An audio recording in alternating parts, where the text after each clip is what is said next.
The story of Doctor Dolittle. The Great Journey.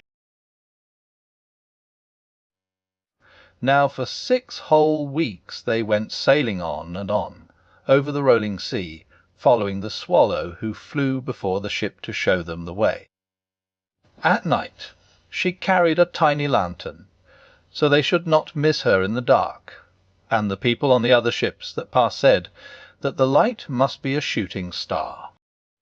As they sailed further and further into the south, it got warmer and warmer.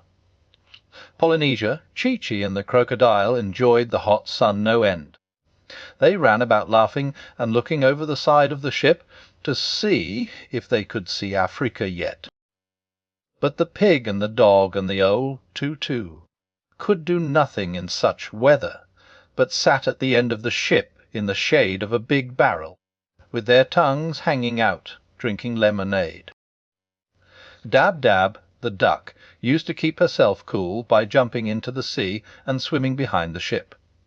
And every once in a while, when the top of her head got too hot, she would dive under the ship and come up on the other side.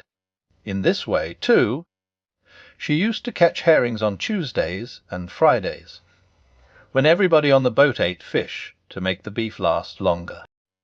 When they got near to the equator, they saw some flying fishes coming towards them, and the fishes asked the parrot if this was Doctor Dolittle's ship. When she told them it was, they said they were glad, because the monkeys in Africa were getting worried that he would never come. Polynesia asked them how many miles they had yet to go, and the flying fishes said it was only 55 miles now to the coast of Africa. And another time a whole school of porpoises came dancing through the waves, and they too asked Polynesia if this was the ship of the famous doctor. And when they heard that it was, they asked the parrot if the doctor wanted anything for his journey. And Polynesia said, "Yes, we have run short of onions."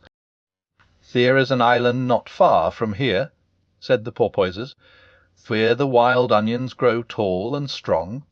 Keep straight on. We will get some and catch up to you." So the porpoises dashed away through the sea, and very soon the parrot saw them again, coming up behind, dragging the onions through the waves in big nets made of seaweed. The next evening, as the sun was going down, the doctor said, "Jet me the telescope, Chi-Chi. Our journey is nearly ended. Very soon we should be able to see the shores of Africa." And about half an hour later, sure enough, they thought they could see something in front that might be land, but it began to get darker and darker, and they couldn't be sure. Then a great storm came up, with thunder and lightning. The wind howled, the rain came down in torrents, and the waves got so high they splashed right over the boat. Presently there was a big bang. The ship stopped and rolled over on its side. "What's happened?" asked the doctor, coming up from downstairs. "I'm not sure," said the parrot, "but I think we're shipwrecked. Tell the duck to get out and see." So Dab-Dab dived right down under the waves, and when she came up she said they had struck a rock. There was a big hole in the bottom of the ship. The water was coming in, and they were sinking fast. "We must have run into Africa," said the doctor. "Dear me, dear me. Well, we must all swim to land." But Chi-Chi and Gub-Gub did not know how to swim. "Jet the rope," said Polynesia. "I told you it would come in handy. Where's that duck? Come here, Dab-Dab. Take this end of the rope, fly to the shore and tie it on to a palm tree, and we'll hold the other end on the ship here. Then those that can't swim must climb along the rope till they reach the land. That's what you call a lifeline." So they all got safely to the shore, some swimming, some flying, and those that climbed along the rope brought the doctor's trunk and handbag with them. But the ship was no good any more, with the big hole in the bottom, and presently the rough sea beat it to pieces on the rocks, and the timbers floated away. Then they all took shelter in a nice dry cave they found, high up in the cliffs, till the storm was over. When the sun came out next morning, they went down to the sandy beach to dry themselves. "Dear old Africa," sighed Polynesia. "It's good to get back. Just think, it'll be 169 years tomorrow since I was here, and it hasn't changed a bit. Same old palm trees, same old red earth, same old black ants. There's no place like home." And the others noticed she had tears in her eyes. She was so pleased to see her country once again. Then the doctor missed his high hat, for it had been blown into the sea during the storm, so Dab went out to look for it, and presently she saw it, a long way off, floating on the water like a toy boat. When she flew down to get it, she found one of the white mice, very frightened, sitting inside it. "What are you doing here?" asked the duck. "You were told to stay behind in Puddleby." "I didn't want to be left behind," said the mouse. "I wanted to see what Africa was like. I have relatives there. So I hid in the baggage, and was brought on to the ship with a hardtack.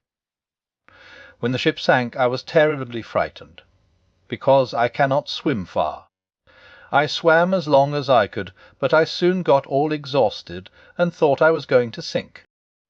And then, just at that moment, the old man's hat came floating by, and I got into it because I did not want to be drowned.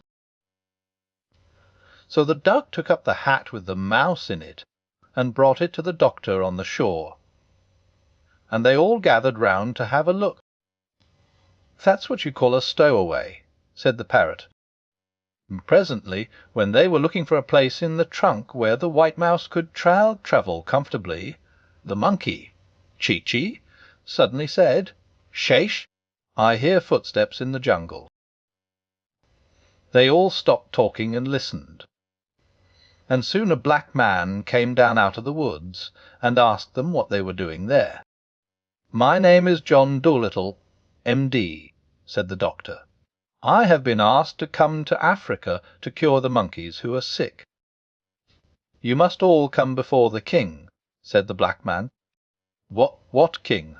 asked the doctor, who didn't want to waste any time.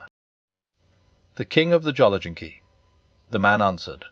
"All these lands belong to him, and all strangers must be brought before him. Follow me." So they gathered up their baggage and went off, following the man through the jungle.